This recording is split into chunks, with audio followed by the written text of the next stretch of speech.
नमस्कार दोस्तों, शिशिर आयुर्वेदिक घरोई उपचार को आपण मानक स्वागत। आज आमे डिस्कशन करिबा गिलोईर उपकारिता।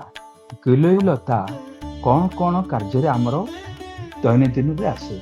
आमे गिलोईर जदि गोटे खंड प्रत्येक दिन सकाळु जो सफा करी खाइबा ताहले ज्वर, थंडा, सर्दी जेकोसी टाइप रे ज्वर आउ रक्त सफा करिबा इटा एगुड़ाक सबुजाक भल काम करे। तेणु आमे आसतु आपण गिलोईर गोटे खंड जेकोसी गछ मूले बा मांडणार जेकोसी जगह जब लगेदेवे ताहले से निश्चित भाव हो आपन को गिलोई सब मिल जाई परियो। तेबे आसतु गिलोई ये हूँ गिलोई पत्र, ये हूँ गिलोई डाल देखा पानपत्र भली यार उपकारिता कौन कौन सब आम या करवा।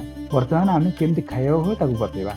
गिलोईर एमती खंड खंड स्टीम टाक खंड खंड करदे दी साइड सफा कर देकी तार ऊपर बकलाटा को भल भाव सफा करी बाहर करदे। ताकू पानी रे धोईदेवे। पानी रे धोई देकी ताकू सीधा आपनकर खाई परिबे बा आपनकर ताकू काढ़ा करि परिबे, सब्जी करि परिबे। जदि आपनको पिता लागुची ताहले यार रस बाहर करिकी ता सहित मिश्री मिसेकी भी आराम रे खाई परिबे।